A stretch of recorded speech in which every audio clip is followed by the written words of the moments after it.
Hello from wherever you are, and welcome to Let's Play Games. I'm John McFarland, Adult Services Librarian for Nashville Public Libraries, and I hope you'll join me in learning or rediscovering some of the more common and uncommon games out there. We once again return to my favorite game, Mahjong. We've been slowly building up the concepts from our previous 2 episodes.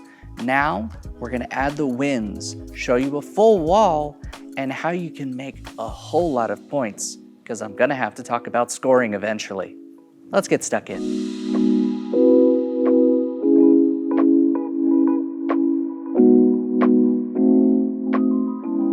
We've now gotten through 2 episodes, and we're going to increase the complexity a little more. Last time, we added dragons into the mix. This time, we're adding in the winds. So now I need to talk about the seat wind and the round wind, because it's an important concept. And it also adds to your list of valid hands, because remember I've talked about all simples, only 2 through 8s, no 1s, 9s, or dragons. 1s, 9s, and dragons contain somewhere only, which is a valid hand. You saw last episode, we actually got a rare hand that was completely unexpected. That's the randomness of this game. 2 identical sequences. That's a valid hand. A completely closed hand period where you are reaching. Having a straight, which last episode this player was working towards, but was a few away from. Having a set of dragons. But with winds, it's a similar concept. So we've got here east, south, west, and north. And thankfully, I have a set that has a description. But in general, I have it that N looks like an N, W looks generally like a W, east has the little 3 lines in here, and south has basically the little bulge that looks kind of like an S to me. You can remember it however you wish, but having your seat is going to be important. So with the way that this game works is typically the ending of the game, once we introduce all the scoring in, will be when somebody goes into negative scoring, the game automatically ends. Or everyone goes around once having been the east wind. So basically the dealer. The dealer is always east wind. If the dealer wins the hand, they continue being east until they lose. Play will continue until everyone has had the opportunity to be east wind at least once. Now, there are 2 other ways to play this for length. If you still want to keep playing after what's called an east round, you would move to the south round. Now, east is still going to be the dealer. That doesn't change. But south is your way of saying we're going to go in another circle. You can also continue to go up to 4 times, west, north round. But you will start as east, east, south, west, north. If I'm in east, a triplicate of east is a valid hand. This is where all these combinations can really add up into value, especially if you have multiple combinations. So if it's east round and east wind, I would get points for being the east seat and being in the east round. This is where it all builds. If I'm west and I have 3 of the east and it's the east round, that would also be a valid hand. Here's the catch. Let's say we move to the south round and you had 3 easts and you're not east. That's not a valid hand. It could count as a part of having a triplicate of terminals and honors. That counts. But as far as seat goes, if it's not your seat, if it's not your round, unless you have a whole lot of these types of pieces together, they may be worth it to discard. And last episode, we also talked about discard rules and how they factored in. Well, here's one of the more important parts. If you are, let's say, the north seat, and you know that this player who is east, who is next, has discarded an east tile, probably not going for east. So you know instantly if I have an east, I can discard that. It's no help to me, and it's definitely not going to be picked up to them. So you avoid being liable for dealing in and potentially losing the entire hand and eating all of the point loss. So what I'm gonna do, same as last time, we're gonna add these into the pile. So notice this pile's gotten pretty crowded. But as we're adding in 4 stacks of 4, this gets evenly distributed. Last time we had our walls being 15 pieces. Now it's gonna be 17 pieces. So now we're up to the full version. And you probably have seen these tiles right here. And I'll show them to you a little more clearly here. We have the seasons, summer, fall, winter, spring, and 4 different varieties of flowers. Also these joker pieces. Within the version we're playing, we are not using these. They're just not native to this version of Mahjong. If we were playing American style Mahjong, the joker features prominently. The seasons and the flowers also feature prominently, but it does not factor in, and you will have to look up the way that these valid hands work. So I took the liberty of just going ahead and getting ourselves set up. Like I said, it's 17 stacks of 2. It's all even, and like last time, you're gonna have to roll die, and this will be the dealer's job. 1, 2, 3, and then from right to left, 1, 2, 3. Split. And notice how it's a little more thick here, but we've got some space consideration, which helps. And now we will do the same thing that we did last time. 2 stacks each, up to 12. Then the individual, keep going on to the next wall.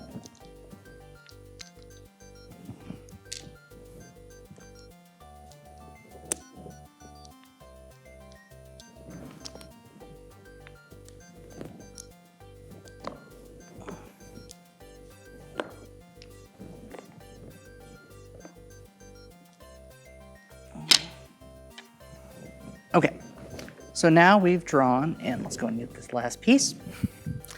And it's usually just a common etiquette thing for the person. I would always wait until nobody decides to claim it, because typically you're supposed to just keep the game moving. But if you're on the other side, especially for someone like me, who doesn't want to continuously reach over if I can help it, people can slide you a piece if no one's going to claim it. Because here's something I didn't talk about last time that I should really talk about. If the person steals a piece, we had it last time where the person right here was the one who stole it. If it's a triplicate steal, it actually moves to them because they're the ones that have to discard. So let's say that South gets a triplicate and they're stealing from North. The East player is skipped until their next subsequent turn in order. It doesn't revert back at all, but it's the way to keep the game going and keep it at pace.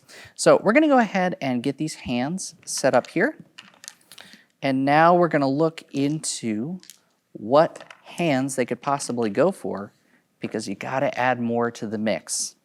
So give me 1 second, I'll get set up and tell you a little more history about this game.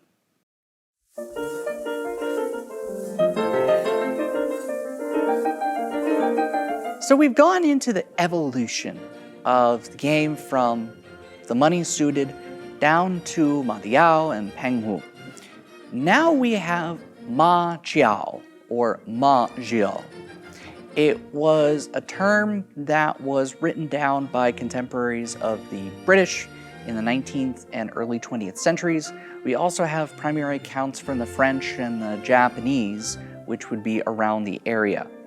So where did the term originate? We don't know. That is one of the sadly lost to history accounts, but pretty much everyone agreed that it was called Mahjong. Just no one knew where.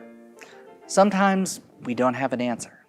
So we went ahead and dealt out the hand and kind of put it in order so that way we could kind of look what we're going for here. And it's time we add in the most frustrating rule and the one that takes a little while to understand. It's called footy 10. I just like calling it stuck, but it's called footy 10. Basically, it means, let's say that we get towards the course of the game, and you are wanting to win off of a 7 of dots. Earlier in the game, you discarded a 7 of dots. You didn't need it at the time. Now you suddenly need it. Well, you can't win off of a piece that is in your discard unless you draw it yourself. So, I'll explain that in more detail. As we go through this game, I'll make sure to point out where we have the 40-10 trouble, but if you discard it and you need it later, you have to draw it yourself. Or you have to completely get rid of the offending pieces in whatever they are before you can lay claim to another piece that could get you to win the hand, that wrong status that I've referred to.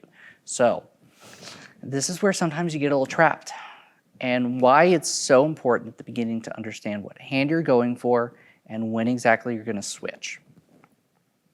So here, I've already got 2 of these, so I'm hoping for a red to be discarded, so I can just go ahead and have that.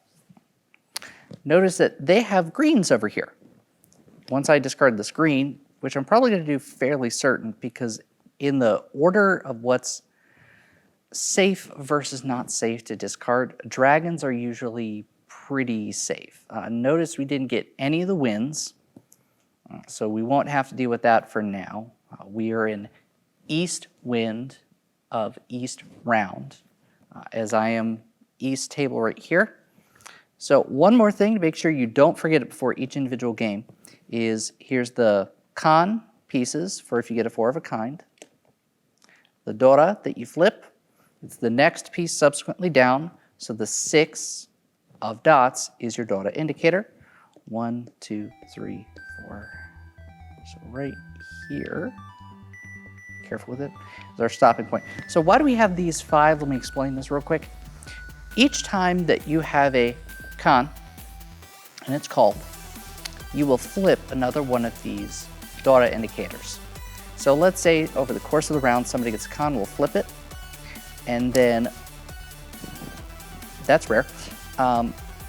So normally we would know this until later. It's actually going to count for double, interestingly enough, because that's a Dora indicator and that's also a Dora indicator, and they point to the same thing, so having a 6 would count as double. But this also tells us, obviously our players won't know that there are 2 5s here. So let's see, no one's particularly hardcore waiting on a 5, but we may get to the end of the game and there are some pieces that are just not going to be used. That's part of the randomness of the game, is that in a regular game, not all pieces will be used. So what I'm going for, if I'm east, I want to prioritize winning as quick as possible, because as long as I keep winning, I get to keep being dealer. And I want to keep that going as long as possible because it's worth a little bit more points winning a hand as the dealer. It also means when I lose a hand as the dealer, I lose more points, especially if I dealt in or if it's won by somebody drawing it themselves. So I'm looking at these 2. I'm waiting for a dragon to show up. I've got a pair. I'm waiting on either a 4 or a 7. I'm waiting on a 7, waiting on another 6, and this is already completed. So I'm going to go ahead and discard this because it's the least useful out of my tiles.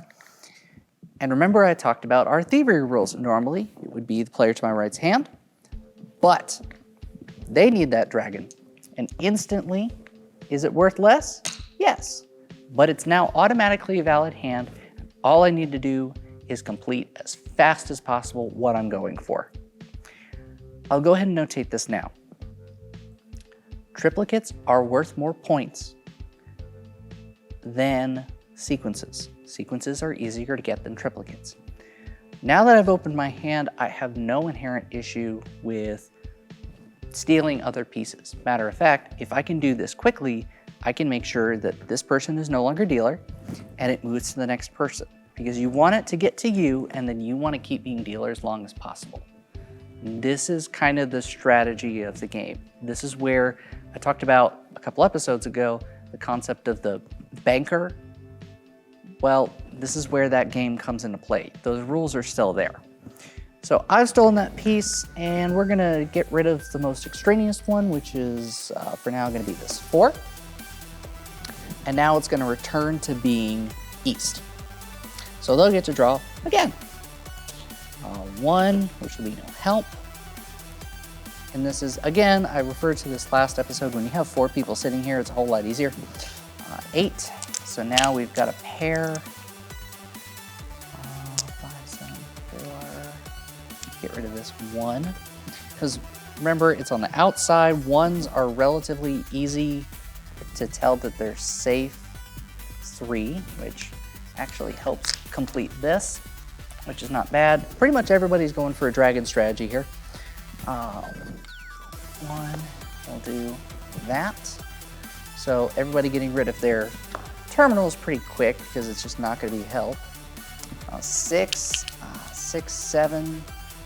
So now they are waiting on an 8 or 9. This 9 becomes useless because now they've got a valid sequence there.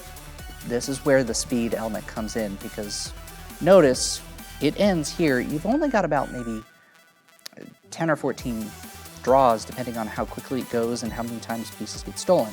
You want to move quick. So they could steal right here if they wanted. That would complete their 4, 5, 6, except not. This is where not paying attention will get you, and I should have done this from the outset, because they're probably going to open their hand as soon as a red comes out. Once it's discarded and play continues, you can't take it. So this 4 would be nice to have now, but they cannot, no matter what, take any of the pieces that have been discarded aside from your most recent one. So now, this is also where you have to decide, do you want to open or close? It's worth more points if you stay closed. It is worth more points if it stays closed. So what you want to do is consider what you have. They've already got some pairs here. They've got a sequence. They're good with waiting it out, because if they end up needing just a 4 or 7 later and it remains closed, they're good. All right, so an 8. Now we're looking at, there's some interesting possibilities here with, I referred to that 7 pairs hand last episode. Now we've got 1, 2, 3, 4. We've also got triplicates. Triplicates, if it's all triplicates in the end, you're doing pretty well. So, did I discard something? No, I did not, did I? 3, 5, 7, 8, 13. No, I did. That 9 right there. So, no one can claim it. We'll just keep going then. 5, that brings us a pair. Now everybody's kind of getting on the pair action there. They're kind of hoping for concealed. Can't take the 7, can't take the 7. Can't take the 7 here, even though they would be on the route to getting that twice pure sequence that they got last episode. Speaking of that, 7, no help to them. They're also going to draw it. So if this person's thinking about going for that hand and like, maybe I'll get lucky, you can kind of put that out of your mind. So a 2, there's another pair here. Let's go ahead and drop that 6. So we've got a lot of options for triplicates to happen here, which is kind of rare, but we're starting to see the benefit of it. 3, which is of really no help here, so they'll go ahead and drop that. That would complete the sequence there, but it's not to their immediate right. Can't do that, it doesn't complete a triplicate. So this is where play goes quickly. We finally drew a wind, and we're in east round, but that is the south wind. So they've got a decision they can make. They could maybe get lucky. and draw another south wind. And if they can do that in time, they could claim it and create a valid hand. So let's say that they're just going to keep this one handy for now. And they'll discard that one, because that's still, the dragons are in play. They haven't seen that. They're not going to do anything with these twos. That's where this person is going to go ahead and claim, open their hand. So we're going to have a lot of pieces stolen here in a minute. What's the next useless thing? So this is where, remember, they're notating that the person to their left was the one that stole it. Now they're going to discard right here with the 9. I know that the 9's safe. Why? There's 2 out here already, which means there's 1 other, which means it can't be stolen by triplicate. And if they're discarding a 9, unless they've got a 7, 8, why would they have discarded the 9? So you and I knew it was safe from the get-go. They know it's safe. So play continues. 6. Now we're to decision-making time. Let's go ahead and see if we can get away with as many triplicates as possible, because remember, triplicates are worth more. Draw another 9, which is of no help. So now we know that 9 is completely out. No one's going to draw a 9 the rest of the game, so if your hand is dependent on 7, 8, or 9, I'm sorry. And the person who is going for potentially 7 pairs can kick themselves because they've got a pair there. They would have had 5. We would have been getting closer. 9, which is of no help, but it is of help to this person who's going to claim.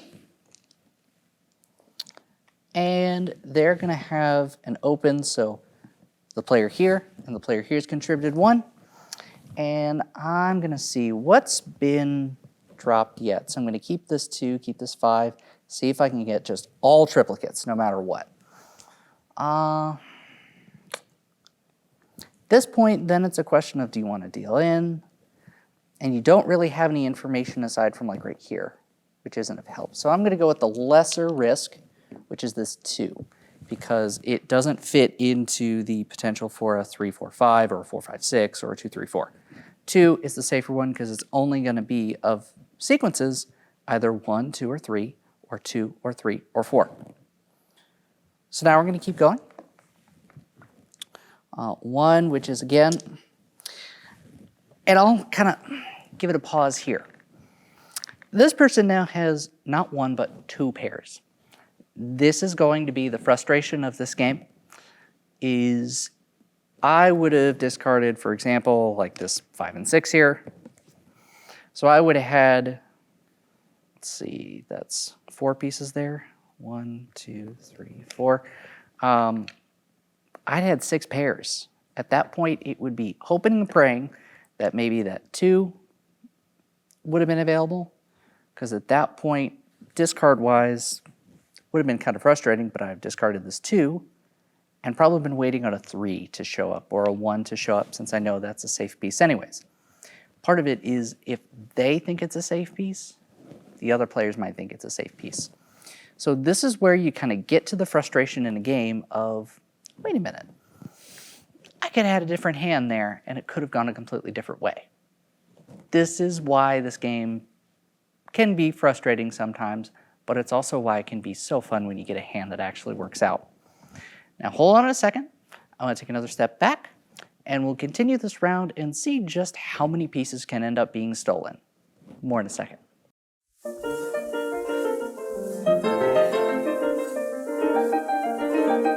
For the development of this game, I've gotten to the early 20th century.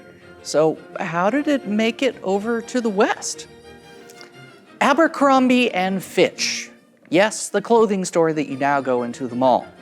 It used to be a big sporting goods store and general furnishings and clothery, so they've changed their market. But at the time, there was a patron who came to them, said, I went to China and I played this game. It's called Mahjong. Do you have it? Well, they didn't. So Ezra Finch of Abercrombie and Finch went to China, learned about the game, and bought 12,000 sets. Every set he could find, brought it back to the States. The impact of those 12,000 sets? More on that in a minute. We'll continue our game already in progress, and I'll kind of give a reset here on the table. Right here, we just found out that 7 pairs is frustratingly out of reach. For here, we're going for pretty much all triplicates. That 4 is probably the next piece to go unless we get lucky with some form or fashion. Over here, we're not doing well. We've got some options here, but holding out for maybe a south round. At this point, if you know that you're not doing well and we're a third of the way in, now you got to consider about folding. And folding, it's not like you can just stop. You still have to continue taking pieces, but taking the least amount of risky pieces, even if that means you don't get into that tempai status that I referred to last episode. So now here, we've got our 2. Now we got to look what's safe to discard, what can I discard, what do I want to discard. We'll discard what is perceivably a safe one, and this red dragon. Well, this is where we're going to go ahead and open ourselves up. Now we've got to consider what to drop. I'll go and discard. Let's see, I've seen this 4 here, I've seen the 3, that did. 5 and 6 are kind of some really dicey discards because now it's right in the middle. It could be picked up as a sequence. This person hasn't opened their hand yet. Are they going to? So I'm going to do 6, which is the technically safer one. And then they'll get to go again. It's a 7. So I'll just kind of keep plugging away at that. They now know 6 is relatively speaking safe, and they're waiting on that. Let's see what happens with the characters. So our 7, which is there. 4 is still kind of the weird one. And notice at this point they're really not discard the 4 yet. We'll discard this dragon here specifically because I know that's a safe discard now. They can't take that piece. Now, if they had 3 concealed and had seen this on, they could actually call it, and it would be opening your hand, but it would be an open con, and we would go through that con procedure I talked about of taking this piece, flipping over the indicator. If you have a con naturally as a player and it's still concealed, you can go ahead and do the con. And it's to your advantage to do so because it's worth more points. You already have a triplicate, it's worth more to have a con. So you would have the concealed. And the way you would do it is, I'm going to use these 4 pieces as an example. Say that you had the 8s, you would actually just show it like this. This way you're proving I do have a con, but it is still concealed, and therefore I get to take the piece and we get to follow the procedure. So, now back to the fun in progress. So they discarded that dragon. 7, which really isn't of help. Would have liked to have had that earlier. The 3, which isn't a help either. So this is where, again, we get to the point where now we're going to start throwing stuff away that isn't useful to us. So 2, 3, 4. Now that 4 is going to come out. Can't help with there, can't help with there, can't help with there. We'll keep going. 8, again, no help really. So this is where kind of the pace of the game increases, where let's just go ahead and yes, that is breaking up my triplicate, but now it's worth more if I can have a hand full of triplets rather than a sequence included. So it's technically not the best play to do, but it is a play to do. We've got ourselves another triplicate, so get rid of that 5. 7's kind of helpful here. And some of the discards can be our pair. So we're trying to see the best we can get, where now they've got, as long as they can get a white dragon, they will have a valid hand. If they get that 7, we may be running into some trouble.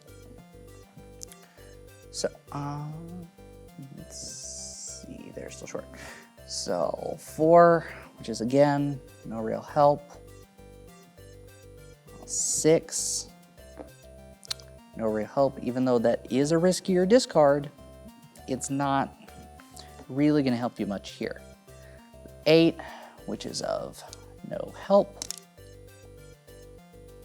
The 3, which is of no help, so they're gonna discard that. This tells this player that, okay, not gonna really be interested in having that. North draws North seat. They're seeing that the 4 is discarded there, so maybe they'll try switch it up here. They'll discard that 4, because at that point you're trying to play for how many can you get of the requisite number that you're looking for. 3, which is again no help. This person could have won completely on 7 pairs. They've got 1, 2, 3 pairs in their discard, and this is just the way that it works out sometimes. However frustrating it is, it's the way it works out sometimes. East, which they're just gonna go ahead and drop. North, which is of no help to them. Would have been of help to them, but now they know that that piece is unavailable. East, which they know is probably a safe drop. So now is where you start getting towards West. Again, no help. 1, we can kind of reassess here. Pair, 1, 2, say discard the 4, because that becomes extraneous. I have routinely been a part of games where entire hands can take place in a couple of minutes because everyone's going for something. And since they're going for something, they're just going, okay, well, I don't need this, I don't need this, I don't need this. Draws the 9. They don't want to discard this 5 unless they have to, just because it's not necessarily a safe piece to discard being in the middle. Because you're trying to avoid all of these various sequences. They could have had that East there. 5, which doesn't really help them. So they're going to discard it because they're really needing that white dragon. This is going to be where we once again lay claim. Now is when we enter the end game for this. They have all triplicates, and they're waiting for either the 6 or the 2 of characters. Okay, I'm trying to see. It doesn't look like any of those have been discarded yet. They have a pair of 6s here, so that's probably going to be out. There's a 2 here, 2 kind of there, but it's not. It's kind of dangerous, but it's not too scary. So our 6 of numbers. Let's go ahead and discard that 3 there. And the reason for doing this is because I'm getting at least somewhat close to a ready status, so I'll get rid of this. Now here's the catch. Here's where 40-10 comes into play. If I draw 4 later, there's still 1 4 out there, I believe. Yes, there's still 1 4 that can be drawn. This 4 of sticks. Because I've dropped that 3, I would be in 40-10 because I need the 3, but I cannot get it off of someone's discard. I would have to self-draw again. So sometimes you will actually just put yourself in 40-10 if you know that you are at least ready and there's maybe like 3 pieces left. I will do intentionally all the time because of that tempi rule that I referred to of the people who have ready hands get points from the people who aren't. So we'll keep going. 9 here.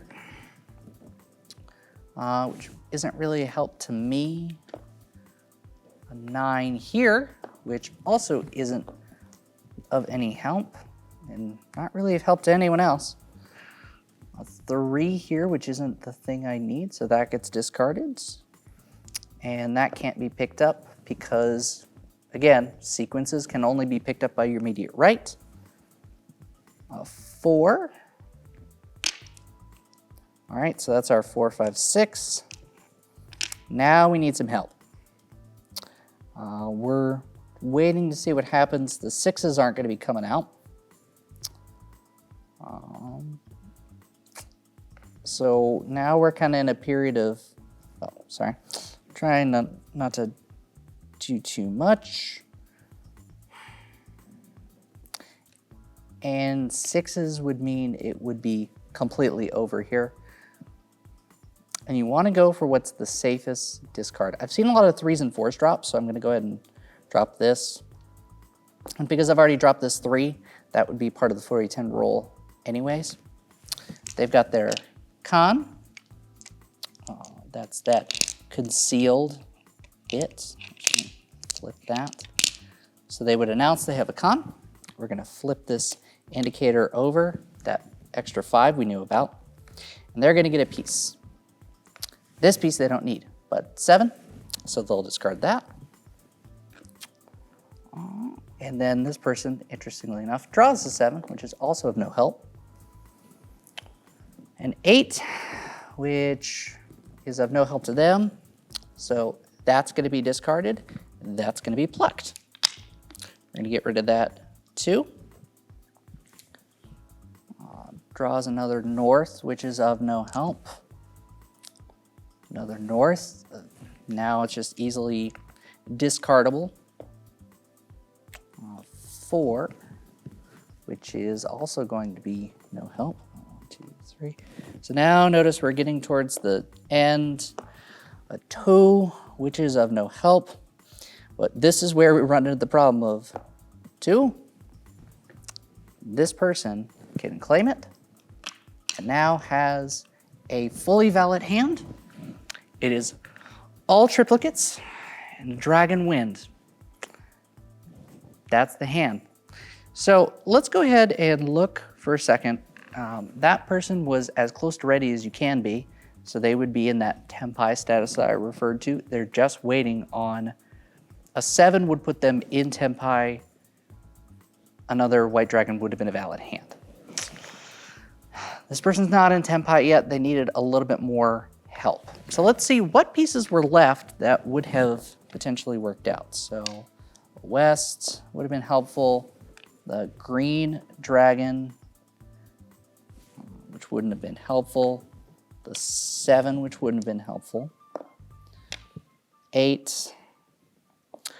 They would have gotten that south, so they would have gone for that, because I believe there's one more south in play. So what they would have done would have been this, and then get rid of one of these, probably the 7, which would have been stolen by this person. But then they would have been in 40-10 status because of that dragon, so they probably wouldn't have taken it. Because you don't want to just unnecessarily put yourself in 40-10. Helps because the thing they would have drawn would have been that white dragon that they needed. It would have been a self-draw, a sumo. So this is where you can get towards the end of the game, and if this person hadn't won, this person probably would have won. This point, they're waiting for some to come through, so let's 3, trying to see more if they would have self-drawn. So some of this really is a consequence of just an unlucky hand. 9, which would have been a no help. So just purely off of draws, that south, so it would have taken them 4 more go-arounds to win a hand. So funnily enough, the East, who was probably in one of the better positions this whole time, was going to be completely out of it. And that would have been the last of that. So this is where sometimes games can get close to the end. And you can see exactly which pieces not only wouldn't have been used, there's that 2 that was needed earlier for that triplicate. It was never going to show up. We also had an 8. a 1. And what you'll do, I'll move these out of the way, apologies for the mess here, is these indicators, the Dora, since the winning hand did not have it, they don't get any Dora. But we will flip it to see what's under it. 6 and 7, if they had had either 7 or 8, it would have been Dora added to their points.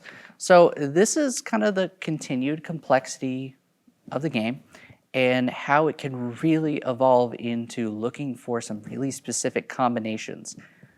And this is why I would suggest having a little sheet of valid hands. You can find them online.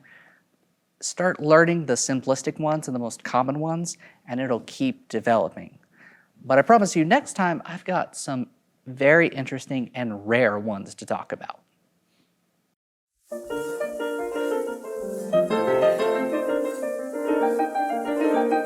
So last time I talked about how the sets got here to the US. Let's talk about how they became popular. In the 1920s, people were very interested in a myriad of cultures and also decorating with a myriad of cultures. If you go back and look at some contemporary time periods, you might see some of these pieces decorating walls, used as wallpaper, used as statues.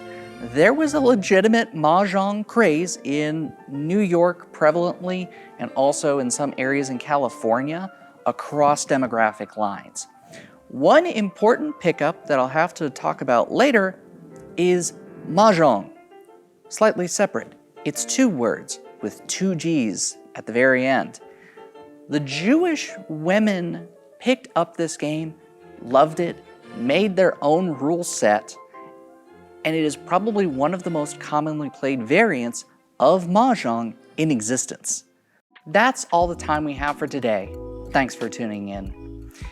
Next time, we're gonna wrap everything together in as much as possible to show you a full game in its complexity, in its randomness, and in its fun. I'll see you then.